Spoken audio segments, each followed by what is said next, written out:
Hello again, and welcome to Pay-Per-Click Marketing Video 5. Adam Holland here, and I'm excited to get into the best one-two punch testing and optimization that this industry has to offer. So, optimization. This is or should say, step 6 in this process: finding what works and improving it even more. So how to optimize landing pages. There's a couple of different systems out there. Visual Website Optimizer is one. Leadpages.net is another. Actually, before I get into this, just a quick note on these solutions. Website Optimizer, say that 5 times fast, is something that I prefer because it allows me to use just my own raw HTML pages. I prefer to use HTML, like plain old HTML pages, rather than using a system like Leadpages, in my opinion, because I'm not a huge fan of the tracking and the optimization and testing. Basically the coding and the testing of Leadpages. Leadpages make some really good looking pages, but in my opinion, their tracking and optimizations and split testing software internally at least is off, just from what I've personally seen in my marketing. So Visual Website Optimizer I like because I can use it with pretty much any of my own raw HTML sites, and I prefer raw HTML. If you don't have the ability, you don't want to either create your own pages with leadpages.net, and you don't have the ability to create your own HTML pages with Visual Website Optimizer, I might suggest another tool called FunnelKit, which is a WordPress plugin. So you can obviously check that out, FunnelKit. There was another one I wanted to suggest too. But regardless, even if you've got just affiliate links to use, and you want to be able to split test different pages and split the traffic into different landing pages to test different opt-in pages, you want to test different headlines, whatever, you can use something like CPV Lab. So let me see if I can just write these out here. I said FunnelKit. CPV Lab is for like the pros. This is like you need your own server kind of a thing, and it's more expensive up front. And you're talking a server that's going to run you about $50 a month or so too. In addition to that, so that's again more expensive option. Or you can use something like I think it's AdTrax with a Z Gold, or Clicks Magic, Magick. Yes, it's with a K. Is another one. So there's lots of different software out there to split test and track and optimize your marketing. But like I said, I'd typically go with Visual Website Optimizer. So the first things that you should always test. First thing always is the headline. What is their true desire or their true pain or pressure point? Who are you targeting, and how can you really speak their language? What kind of terminology do they use? What kind of feelings do they exude as they go through that either desire or pain or pressure? And what you're going to really be able to find out with the headline is what is the main benefit that suits them, what intrigues them the most, because your product might have or service might have several different benefits. It might be make money, it might be the lifestyle, it might be get out of debt. Figure out which headline goes the best, basically. Next is your call to action, which is CTA, call to action. Enter your email below, complete the form below, that kind of stuff. The button color and size, the button text, does it say submit, register, continue, get started, different text on the button itself. You want to split test this for around 200 to 300 leads. So do the math. If you're spending $5 per lead, you're going to probably spend $1,000 before you get any real kind of data that you want to go after. So you're going to probably go through quite a bit of traffic to figure out what works and what works best and get some relevant data. So like I said, split test for 200 to 300 leads, and then start to nitpick and say, okay, well, it turns out, or I should say, now we've got enough data, so it looks like it turns out that this headline is outperforming this other headline, and this button's outperforming that button, or whatever it might be. So we're going to go through several different tips here on optimization. So the first thing here is ad copy optimization mindset. Tip number one, subtle changes can make a big difference. these ads are saying the same exact thing. Attention stay-at-home moms, get free access to our top 3 money-saving resources. Sign up here. The difference, if you could see it in the ad here, is this ad has stay-at-home mom hyphenated. So stay-at-home moms has 2 little dashes.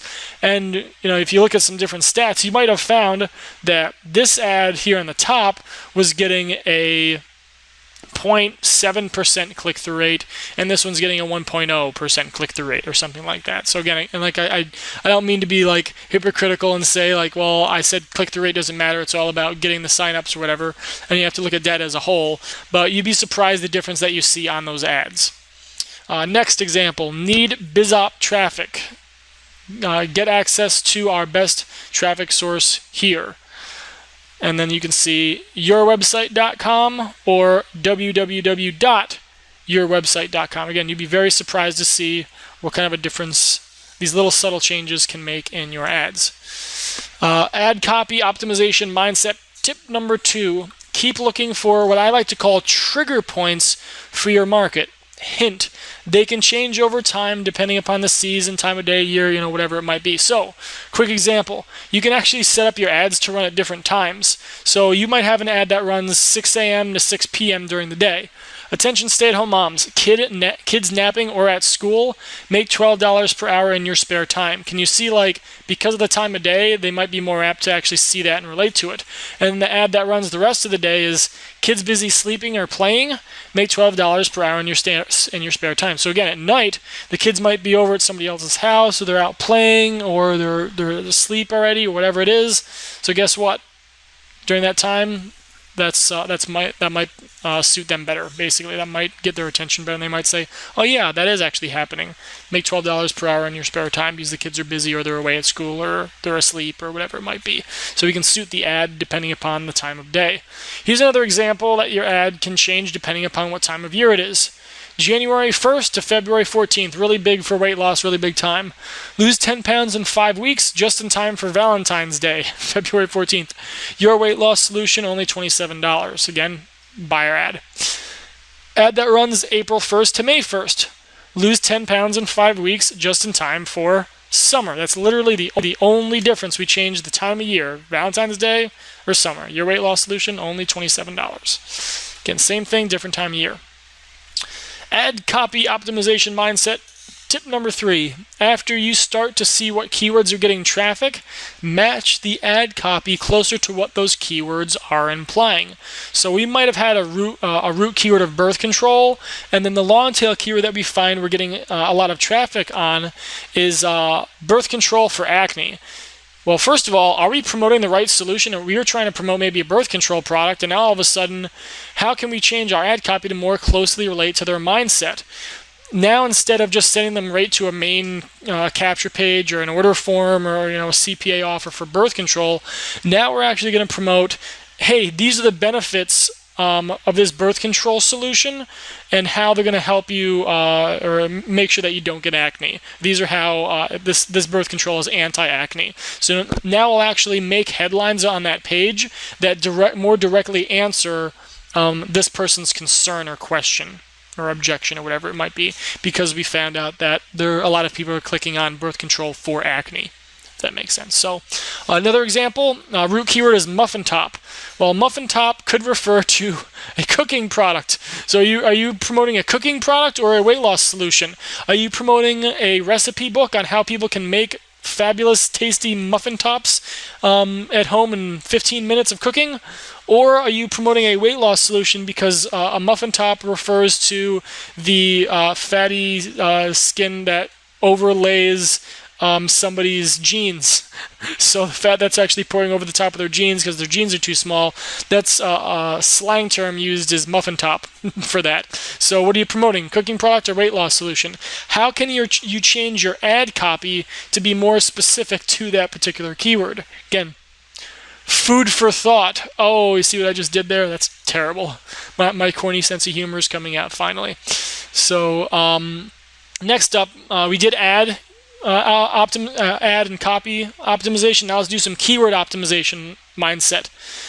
Keyword killer, how to kill the evil keywords. You remember how I mentioned to you before how you uploaded thousands of keywords? Like I said before, guess what? Some of them are going to be totally unrelated to your niche, offer, and demographic. And I hopefully didn't include too many of these, but let's go over some embarrassing / funny examples before we get into why we do this. So again, the weight loss niche, muffin top recipes. Well, muffin top recipes don't have anything necessarily to do with the weight loss product that we were doing, but the word muffin top did. I did mention the all-inclusive gay, hookup resorts keywords that we didn't want for our travel niche and Facebook niche. There's actually a piece of software that you can use to create Facebook ads quickly called Blue Pages, BLEU pages. And randomly, when I did a keyword snatcher thing for Blue Pages, a lot of terms with the word, or I should say the color, blue came up, like Blue 52 Restaurant. Well, obviously I don't want to bid on Blue 52 Restaurant if I'm promoting a Facebook pay-per-click tool, like piece of software. So that's, again, very unrelated keywords. So keep your eye out for those. And here's my whole thought process on these messed up keywords. Most people will nitpick keywords. You might spend 20 hours on keyword research, all to get zero traffic to your website. Why would you do that? Well, you might be going in and nitpicking and saying, well, I don't know if this keyword's going to work. I don't know if this is related, blah, blah, blah. And you're going to spend, like, would you rather spend 10,000, spend all that time going through 10,000 keywords one by one, or would you rather just upload it and see what actually brings you traffic? For me, I'd much rather throw 10,000 keywords into the campaign without combing through any of them, and then just see which keywords are getting traffic. Hint, it's going to be a small number anyways. So here, let me just give you a real specific example here. Let's say I've got a really crappy keyword. Specific example would be like, we were promoting a video marketing keyword, and I think the keyword like YouTube download or something came up. We were getting like dozens of clicks our first couple of days on this campaign, but here's the thing: it maybe cost me $5 to find that keyword that should never have been in the campaign to begin with. But here's the thing: what if I had spent hours and hours and hours of my time trying to find these keywords and nitpick and wonder if the keyword was going to convert or not?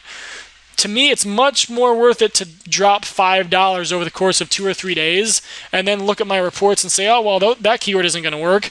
I'm just going to pause or delete that keyword and then be done with it. It's just not where it shouldn't be. Hopefully you put a high value on your time.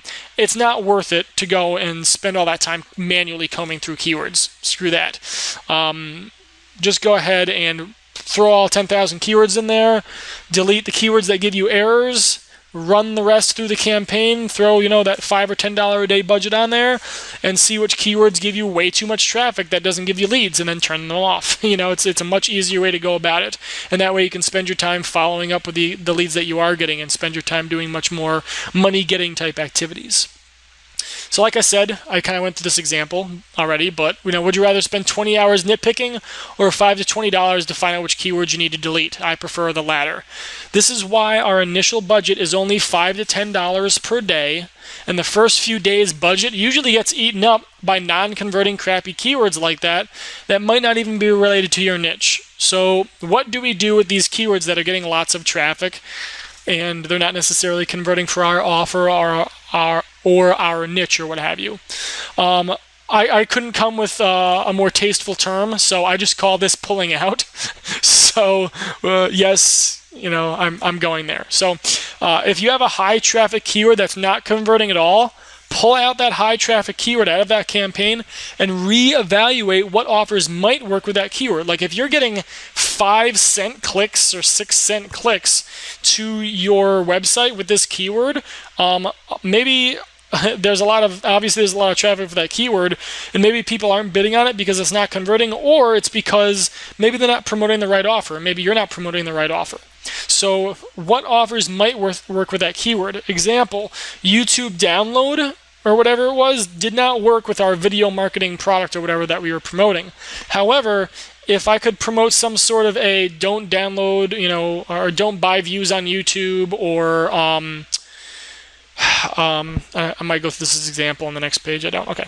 I might take out like YouTube downloads and promote a software that allows you to download YouTube videos to your computer. So that might not pay me a heck of a lot, but it doesn't have to, especially if I'm getting 6-cent clicks to that offer.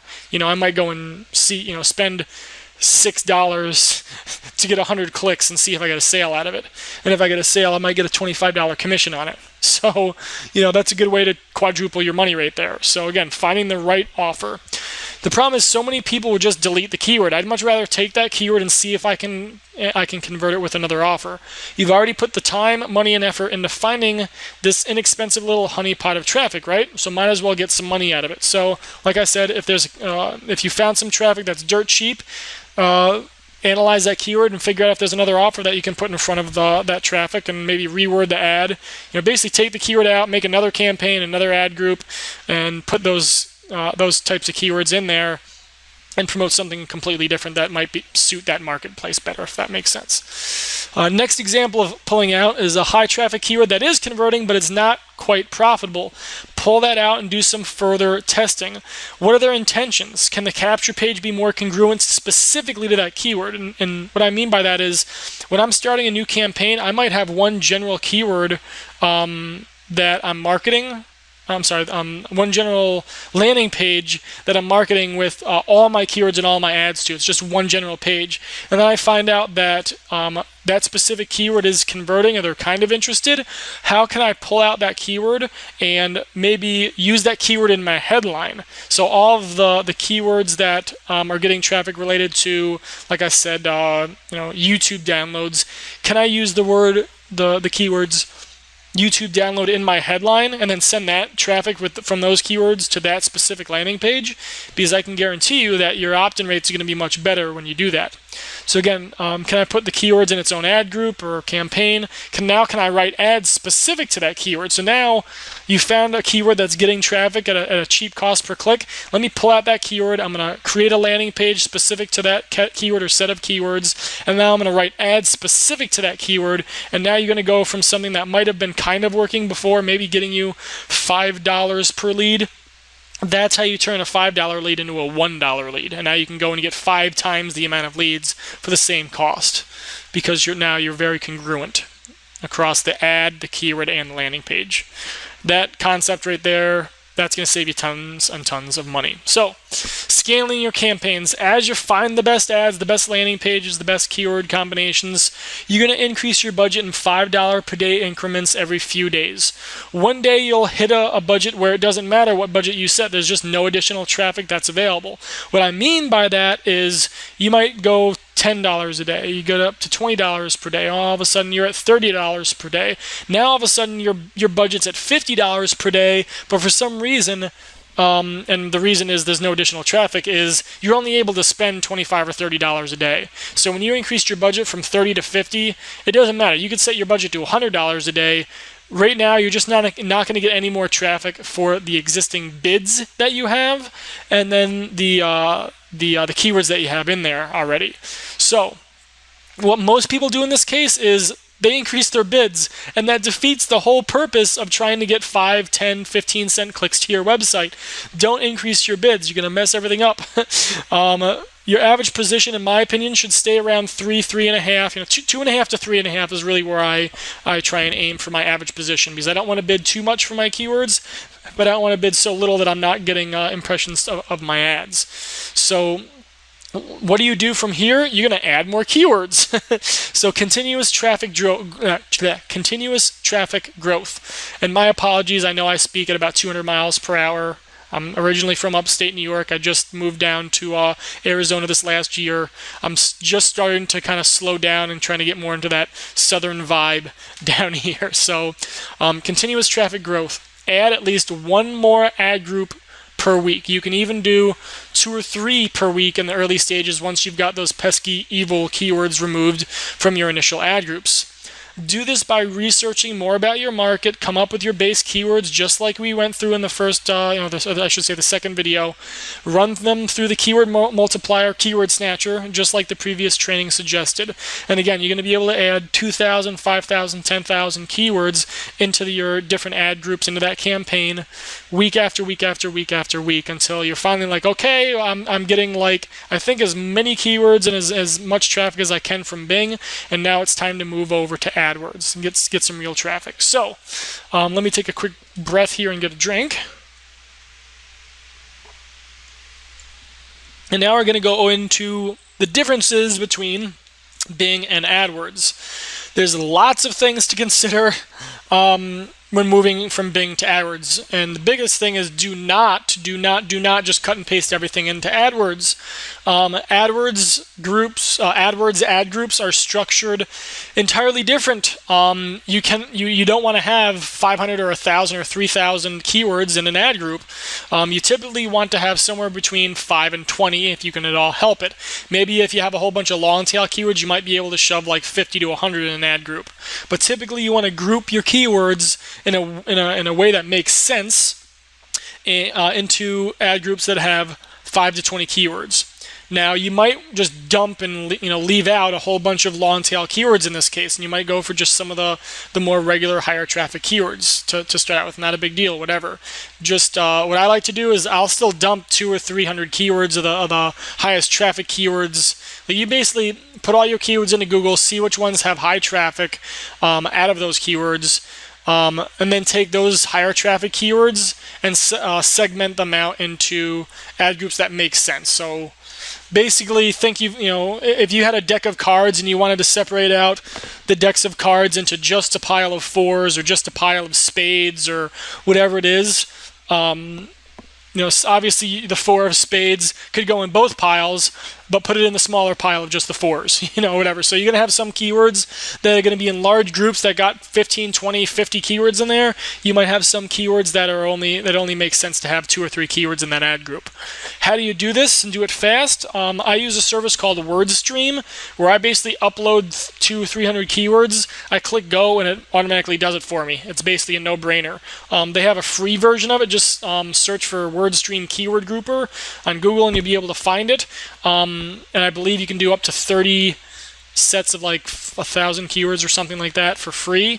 So I believe it's a paid service after that, but I don't think I've ever had to add more than that at a time. And if I do, I use my computer at and you actually need a new email address too every 30 times that you do it. So I'll have one Gmail account that I'll use from home, and then maybe I'll take a different computer like my laptop or MacBook or something to Starbucks, and I'll do WordStream from there again if I really want to. But it shouldn't be. Obviously, I'm not going to take a trip to Starbucks just to do that. But long story short, hopefully that makes sense. Hopefully that works. For you. I don't think you should have to really deal with more than 30 ad groups at a time anyway. So next is the landing page requirements for Google AdWords are much more strict. They really don't like straight opt-in pages. You need to share a lot more content, a lot more value up front with your visitors, and the whole layout of the pages are pretty much not as simple as it is for Bing. It's a little bit more complicated. Again, like I said, more content. You have to give, like maybe your services or different products that you offer up front. Just, again, much more strict. They want you to just be 100% transparent. It's not just like they don't want you to just do, like they call it information harvesting, which to them, to us just means we're looking for an email opt-in. To them, it's like, we're trying to capture a user's information. So, Google, I think, are just Nazis over that, but whatever. Next thing is certain pages require SSL, which is secure code. What pages do, if you're taking personally identifiable information, like credit card information, address, that kind of stuff, they require that now. The cheat around that is if you're selling something, if you use PayPal, the PayPal button is automatically a HTTPS secure link. So then PayPal takes all the information, so you don't have to worry about it. Not a big deal. Next is, what if your site ads or keywords get denied? What if your site, they don't like your landing page and it gets denied? Now, this wasn't the case before, but now Google actually has a site review link, which again, you could just go to Google and type in AdWords site review, and you can find the form that you can fill out to resubmit your site, and it'll tell you, right in the back office of AdWords that your site was denied or whatever, or I can't remember the terminology. I think it's site disapproved, I think is what it says, and we've had that before in the past, and all we do is we contact Google, we see what they're looking for, and we make the changes to the website and go through review again, basically, is what it comes down to. Next is, some ad copy strategies won't be allowed. Sometimes they do or don't allow scam ? In there. You'll typically not be allowed to use a trademark name. You really aren't allowed to use trademark names on Google. You might be able to target with those keywords, but you can't use that name in the ad, if that makes sense. So there's just a lot more strict rules and things like that. The good news is Google's got a lot of traffic available. A couple other strategies you can use. Obviously, we did talk about targeting via keyword. You can also do something called target by placement, which means if you know a website, like a stay-at-home mom's website or a forum or a blog or whatever, for your offer or your demographic that you're trying to target, if you know a specific website, you can actually target that website if they actually run something called Google AdSense, which is Google's ad serving platform. How do I find those kind of sites? I use sites like SpyFu, SimilarWeb, What Runs Where is an expensive one. AdBeat is another expensive one. I think both those last two that I mentioned go for like $300 a month, and they're more like media buy type sites. But again, it's you can use, I believe, Google Display Planner is another way to do that. So there's a lot of different ways to find more keywords, more placements, more websites to basically serve your ads on. So if you have any other questions, that pretty much wraps up this entire training. Hopefully I didn't speak too fast for you. If you have any questions and you want to contact me directly, just find me on Facebook. Just do a Facebook search for me, Adam Holland. That's what my face looks like. I think there's a picture of my family up there now as well, me and my wife and 2 kids. So again, feel free to connect with you. I'd love to answer your questions. I'd love to connect and help you out in any possible way that I can. I'd love to hear your success stories on how you're getting cheap clicks from Bing, especially, and Google as well, and how many leads you're generating on a daily basis. So like I said, I'd love to hear from you. And that's it. So hope you enjoy the training. Take care, and rock it out, guys. Go get some traffic.